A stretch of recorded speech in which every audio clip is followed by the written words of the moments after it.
Morning, everyone out there in internet land. This is an age-restricted video. If you're not 18, you should probably not be watching this video.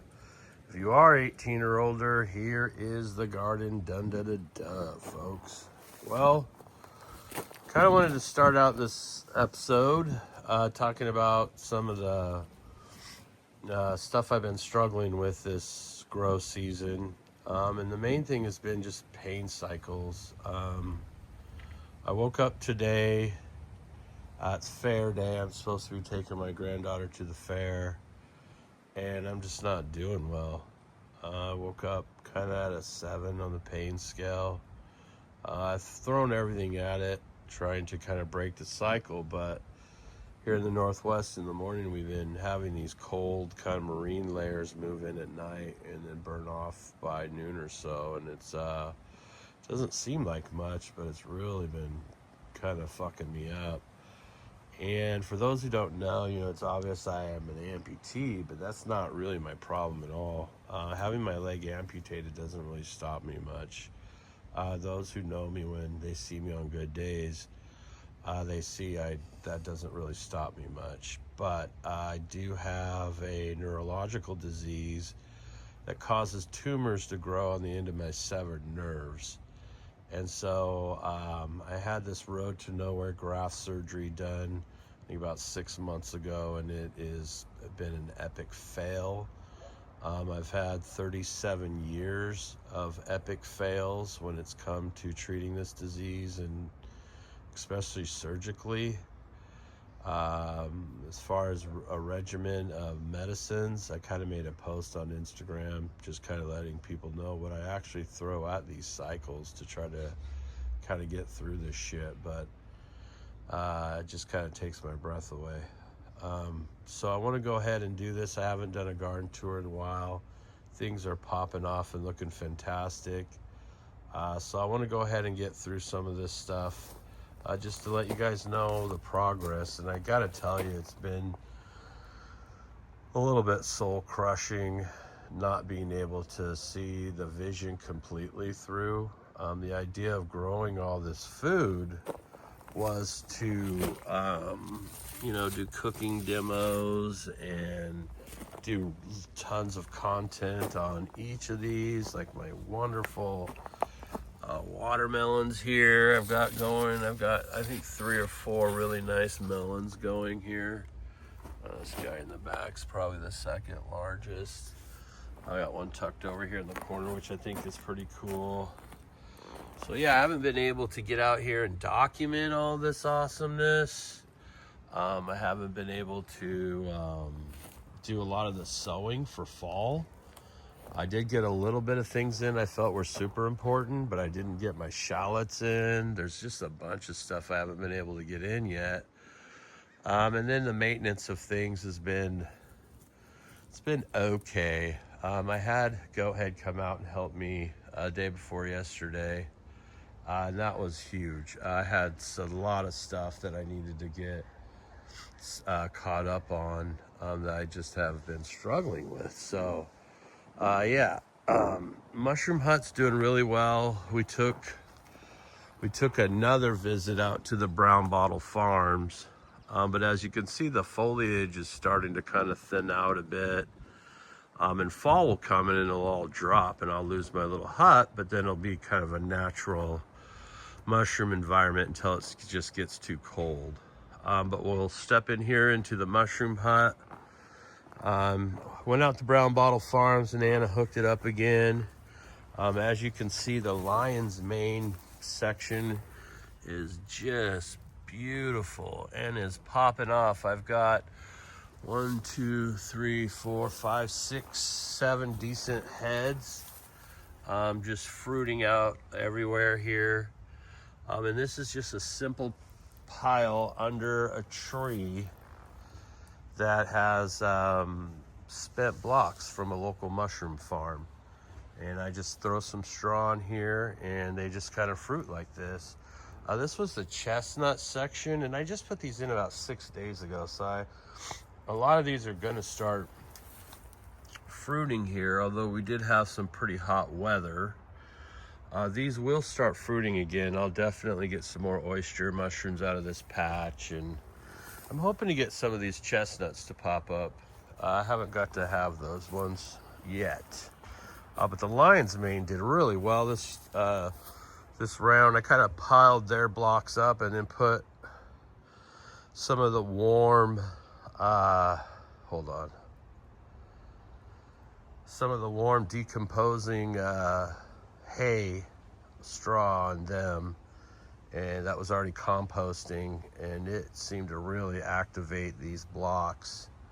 I've been trying to keep their moisture levels right, but you know, it's kind of tough. A lot of them are exposed, and so they dry up pretty quick. So these pockets of moisture where I have the straw down is actually where I'll probably see some of the fruiting here in a bit.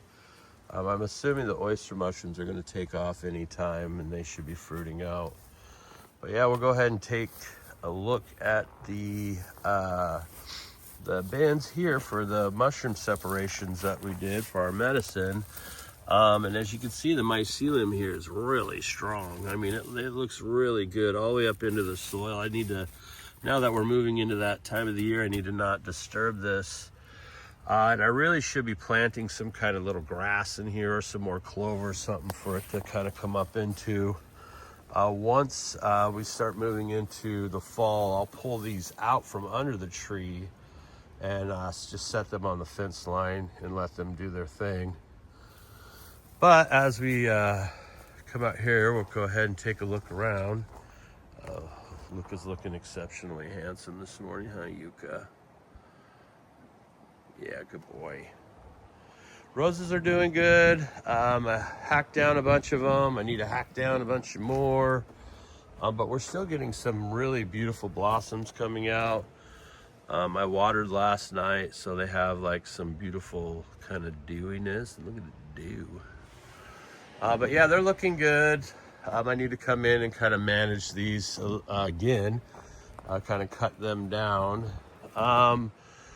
Our wall of tomatoes has crested like a wave, so we built that mesh, and I think I had like 8-foot T-posts and I think I had like 6-foot T-posts and 8 feet length of the mesh wire.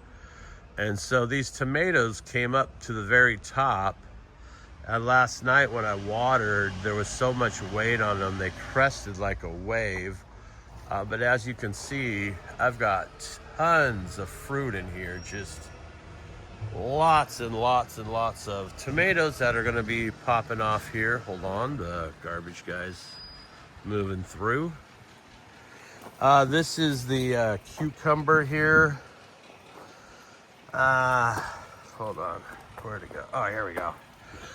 Been getting really nice sized cucumbers off this thing, man. They're just really beautiful. And see how this is starting to get yellow here, so this tells me that this guy needs to come off the vine. And our summer here has not been horrifically hot, so I've been managing to keep these cucumbers happy through the whole heat of the summer, and they're still producing plenty. Like, I'm still getting, out of the 2 cucumber varieties I have, I'm getting more cucumbers than I could possibly eat. This volunteer has pretty much taken over this entire fence structure-y type thing here. But as you can see, the wave has crested. The whole top of the tomato cage has kind of come over. It's nice because they're not going to really be touching the ground, and it's making this cool effect. And the 2 bushes here have actually connected to each other like a big giant hug, and have grown into one. And there's just this little kind of doorway that goes through in between the 2 bushes. I planted my purple broccoli in here. That's one of the things I was able to get sown. I tore out the carrot beds and put in the broccoli. So this is a purple broccoli, and it's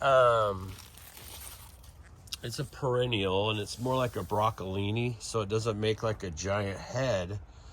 So if I get these established in here, and maybe even get some of them transplanted out around this back area, I'll have purple broccoli for quite some time.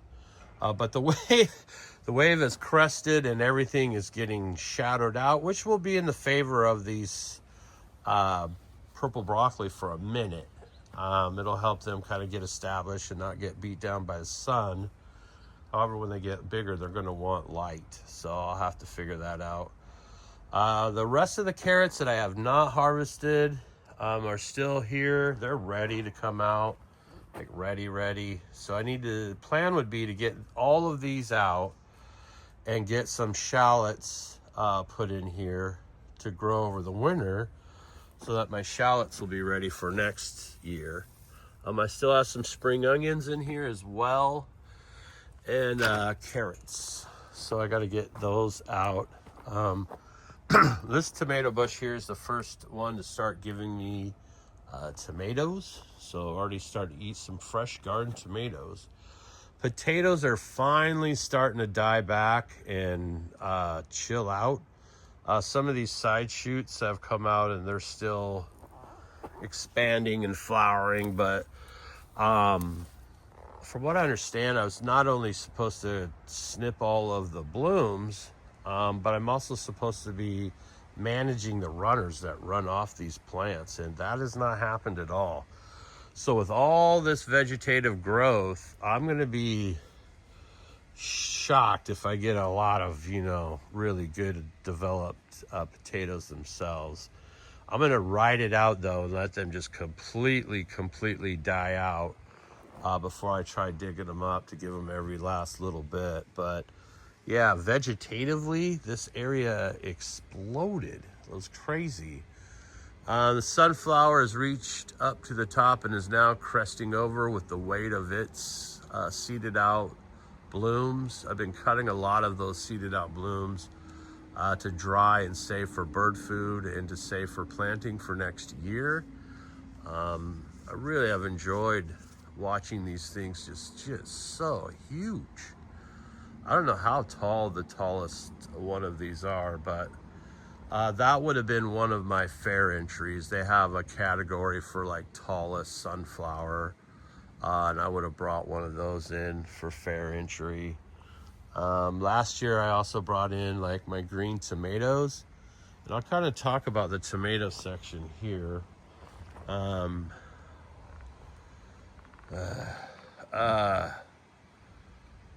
This tomato scrog system has worked out really well.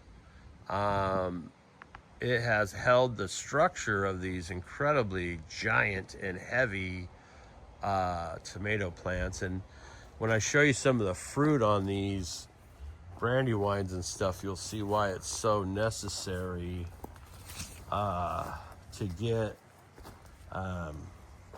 get them structurally sound.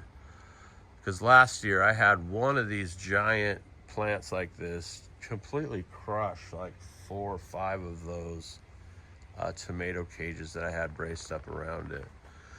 This one here in the middle is the Cherokee Purple. These are those brandywines on the ends here. And as you can see, we're getting some really nice massive fruit out of these. Really big, beautiful fruit. And I was kind of tripping out like, oh my God, I don't have any ripe tomatoes yet. But I remember last year when it was this time for fair, I didn't have any ripe tomatoes yet. And all I could do was enter green tomatoes, which I did get a blue ribbon for, folks. But so they're kind of on course, really, but a lot of fruiting. This year, I fed the Dr. Earths. I did the lactic acid bacteria foliars. I did the fish and blackberry foliars early. But I mentioned before, I did not plan my ferments for bloom. So I did not have a ton of bloom ferments. Ernest sent me some mango ferment, which was really cool. So I just been giving them the top dress and a little bit of carrot ferment and also some of the coconut water. just to help them kind of get through fruiting. But they're really beautiful, really nice looking. Hydrangea's still surviving. It took a beating this summer, but not nearly as bad as the hotter years before. Strawberry is bushed out and bloomed out. I mean, not bloomed out, but vegged out. This chili pepper kind of stays in the shadows, and it was stunted from the gate. And the fact that it kind of turned out as much as it has been cool. This larger brandy wine here, I've been having to tie off and train up into the bamboo bush itself, as you can see. But it's the one that's packing on the heaviest of the fruits. These ones down in here are just massive, massive. This one here is probably one I would have entered into the fair had I been able to do fair this year. This Manzano's doing well and getting some Manzano peppers now. Really excited about that. I went to my local Safeway and they're like $10.99 a pound. So pretty crazy. The black crim, I actually got to have a slicer off this one the other day. I didn't really take any pics of it, but I had a really nice, fully mature slicer come off that one. Lemon Boy here's doing good. I think I was over watering Lemon Boy in the beginning. Since I've kind of cut back on some of its waterings, it seems to be handling life much better. But it's making these little lemon drop kind of tomatoes that are all over the bush. So as you can see, I'm gonna have just like a ton of tomatoes here in a minute. The black crim has stretched all the way around that post there. And so the black crim goes all the way through the back of that section. I got more corn than I ever thought I would. This is all the corn that comes in birdseed. And so this is my little corn patch. I don't know what kind of corn it makes or if it's gonna make any corn at all. But yeah, these are little corn plants. These sunflowers are still doing really good. Super active with bees still, getting a ton of the honeybees. Pumpkin is kind of ripened up and done. I definitely overwatered. That whole section that got overwatered definitely did not do favors for my pumpkins this year. This pepper section I took off kind of the heat of the summer. The worst of it I feel like is over. So I took off its shading, this little shade cloth situation. But as you can see, the pepper plants are doing really well. They're huge in here. And they have a lot of blossoms on them. So I'm hoping to get a bunch of really hot peppers out of this section this year. I mean, there's tons of blooms all over this thing. So down on the lower stuff, I am getting already some decent pepper production. And you can see they're gonna be gnarly looking, really gnarly looking. Over here on the pathway, we have our second pumpkin-y type guy. And this is a white pumpkin that's coming in here. I got one on the vine. I need to feed it. The burgundy sunflower, I'm already getting these heads to mature, so I'll be able to harvest a bunch of seed off of them, but they will be kind of blends of all of these other sunflower types kind of bred into this type. So the seeds themselves should be some fun, different expressions. You could see the bees are still extremely active on all of these. The honeybees really seem to like the sunflowers. They are giving them the most action. And these satiny ones I like a lot, so I try to get a bunch of seeds off of this and save them for next year. Well, like I said, what I don't use as, sorry, What I don't use as seed, I'm going to use as bird feed to feed the birds. The peppers. Oh yeah, the stripey here. I did kind of want to talk about this. This is the one that got left out early. Like it came out April, 40 degrees, 39 degrees at night, raining sideways. And to be honest with you, this Peppa Peach variety is pretty aggressive and did really well for considering what it had been through. So yeah, that Peppa Peach stripey is definitely kind of geared for the Northwest. Seems to do pretty well. Over here, this is that thing, I don't ever remember the name of it. It's doing good. It's spread out. Raspberries are about to fruit out again. We've got berries all stacked up, so I'll get one more round of raspberries for this season. Breeding project's doing really well. Had come out and help me water and get these guys taken care of. We came in and all these are starting to touch, which is exactly what I did not want to happen. Last year, I lost a lot of seed because I kept cutting things back. So I came in, I did some bending and just bent some of these over. So they're actually not touching the top anymore. So I was able to get some bends in these, and you can see it doesn't like really hurt them much at all. It actually promotes hormones up into that section of the branch, which can make it knuckle up and actually produce even more. But I'm getting close to the top again, so I'll have to come in. And what I do is I just kind of gently start working it, swaying it back and forth, kind of loosening up these fibers in here, just at a very pinched kind of point. And then once I feel like it's getting pretty loose, I just kind of bend it over until it kind of creases. Once I feel it crease, I know I can let it go. And so now that crease right there, oh, you can't see it very well, that crease right there will eventually kind of knuckle up right like that one's going to as well. And so then I can just come in and bend these tops and not lose them and just kind of train them over.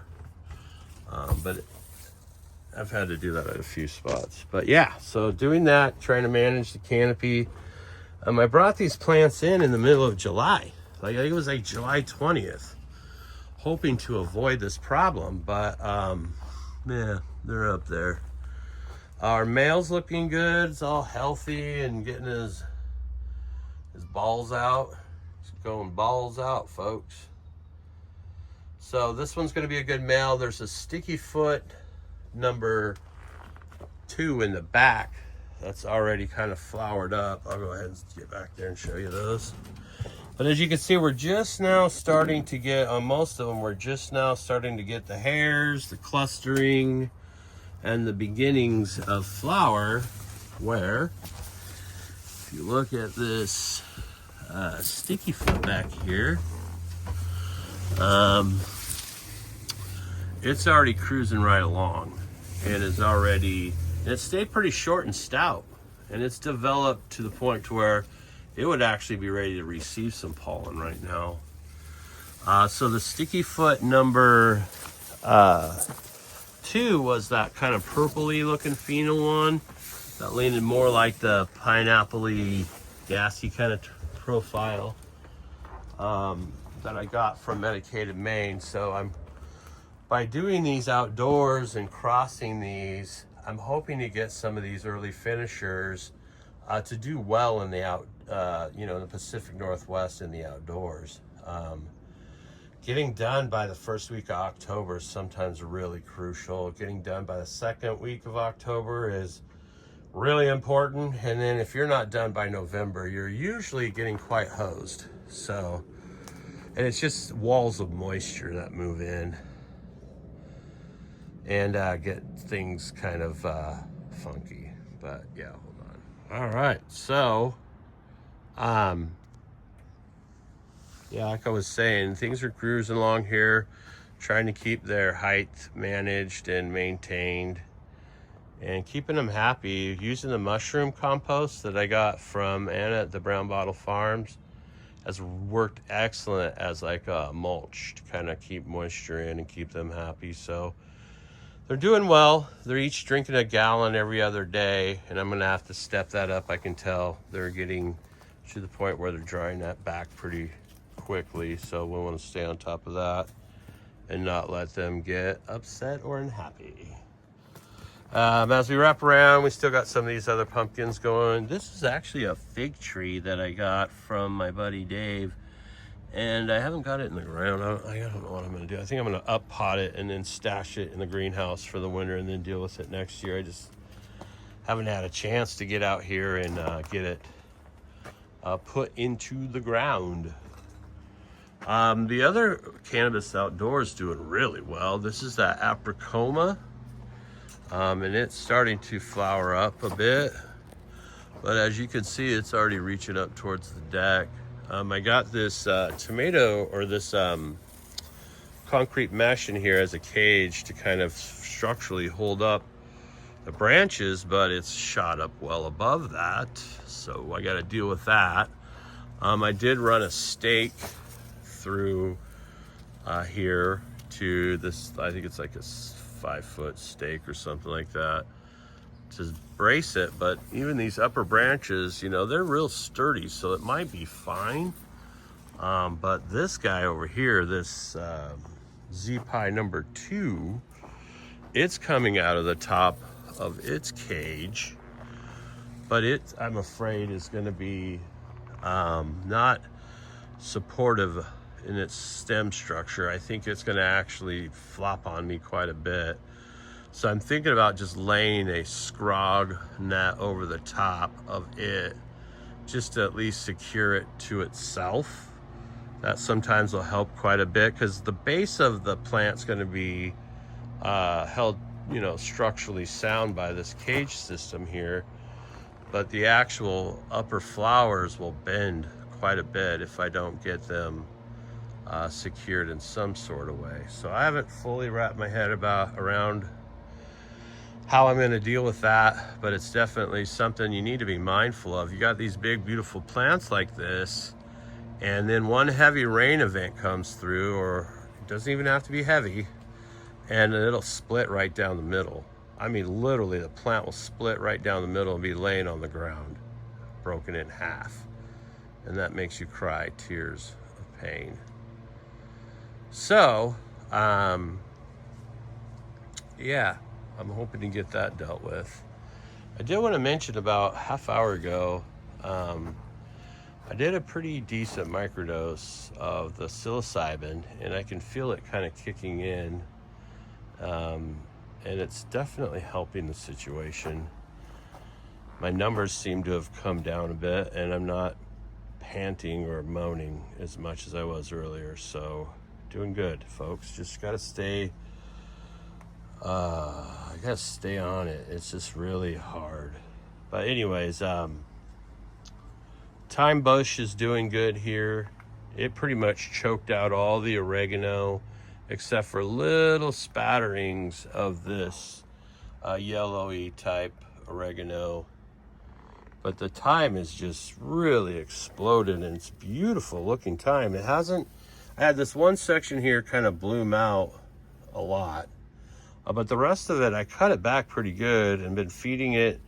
And because I've been watering it like twice a day, it seems to have kept it from bolting as much and flowering out as much. So I have a ridiculous amount of really good thyme over here. It's a good time over here, don't worry. Here is the, I think these are English cucumbers. I'm not sure, I forgot which ones they were, but these are those long kind of skinny guys. And this plant's done really well. I broke off its kind of vines as it was shooting outwards, and it caused it to kind of bush up right into this area, which I actually kind of like that idea, because as you can see, it's completely overtaken what was a herb kind of area behind it, and it's now starting to kind of take over this little strawberry bed here. never did. And one of the other things I wanted to get done that I never was able to do, just due to the situation, I had needed to get these strawberry bins out here and get all these strawberry plants separated, so that I can have them transplanted and ready for fruiting next year, or at least thinned out enough that the ones here could actually fruit, and that never happened. Our Thai basil is doing great. I'm pretty much at the point where I really just need to come in and harvest it. I'm not growing anything but flowers at this point. And so coming here and pitching these flowers off every couple days is just wasted. It's kind of like wasted physical resources that I could be using to do other things, because it's just doing nothing but creating more flowers now. So this guy needs to come down. It'll look kind of ugly and empty, but maybe I'll be able to get something in its place. This Manzano here has been the best of my Manzanos. It's really big compared, and full compared. So I'm hoping this one overwinters. They say with these Manzano, because they're like high altitude, snowy, rainy, cold climate pepper, from high in the Andes Mountains, they should do well here. If it overwinters the year, I should be able to have this thing for, they say they can live up to 15 years, and they become like this whole bushing, shrubbing system that I might be able to just keep running on this line here. But it's producing more peppers than any of the other plants are. So I've got a bunch of Manzanos down in here that are actually getting bigger and should be doing well. The other thing about them being cold tolerant is they're a thick-walled, like a bell pepper. They're the size or shape of a small apple, but they have the heat level of about a habanero, much hotter than a jalapeno. Well, hotter than a jalapeno, on the hotter side of them. And so these peppers are really, really cool. They're really good for salsas and stuff like that. They do not travel well. They're very perishable. And so that's why they're so expensive, is they're not easy to do in a mass production kind of way. So I think that's part of the reason why they are $10.99 a pound right now. But to be able to get some kind of return for these farmers out here doing these local farmers markets, to be able to get some returns on the fruits of their labor, is good. So I hope that that continues. I hope that people locally will get turned on to these peppers here and start offering them a lot at the local farmers markets, because they're a great pepper, really good pepper.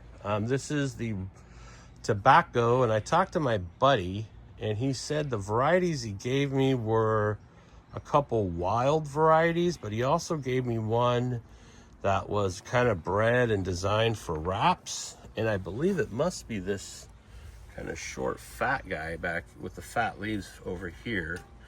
Someone in the community recommended that I cut all the flowers off all of the plants except for one, and let the one flower out. And oddly, the one I let flower out seems to be this fat blunty guy, but the other ones I kind of already cut the head of the flower off, pinched it off, but as you can see, more coming in its place, so it's still continuing to flower here. Just pinch those off. But yeah, so this will be a nice, beautiful bloom. These guys were just kind of getting ready. As you can see here, this one's just getting ready to bloom. And there's a lot of really good medicinal properties to these plants. I'm not exactly sure when I'm supposed to harvest them, but I feel like it should be really soon. All their leaf structure is really pristine, except for this one here has had something come in and just like, wow, it was hungry. Some kind of caterpillar. But yeah, so I'm going to harvest this. I'm not exactly sure what I'm going to do with it, to be honest with you. But yeah, get it done. I gotta say the psilocybin's really helping a lot. Over here, I planted more of the purple broccoli. Getting those to come up. I want to separate some of these and get them strategically placed around the property.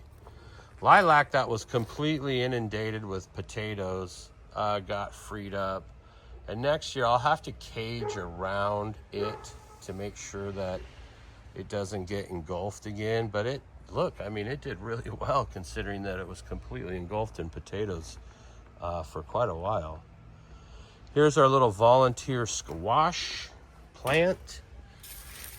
Getting some squashes out of it. I don't know, it looks like, does not look anything like the squash that I got from the store, so it must have been hybridized in some way.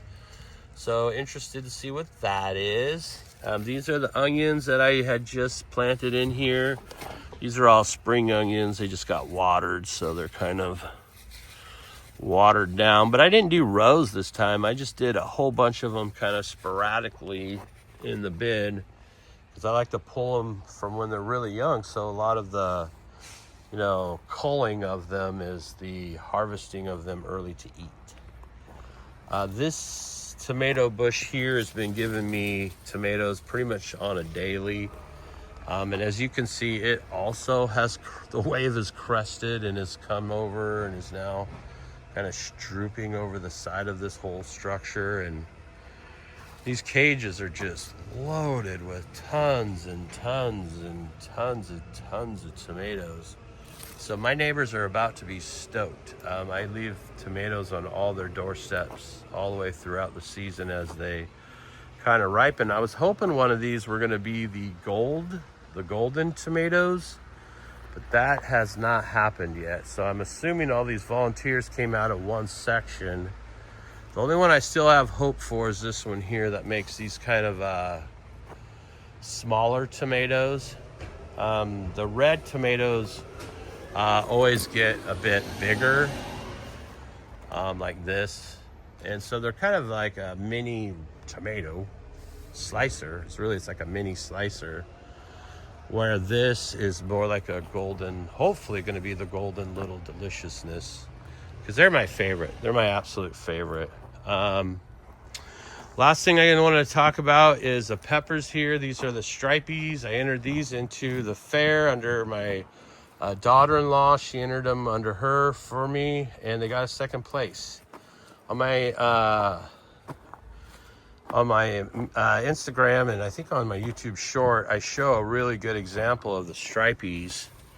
But they kind of stripe out like candy canes, but instead of wrapping around, they go lengthwise. And then once they finish striping, they kind of completely color out red.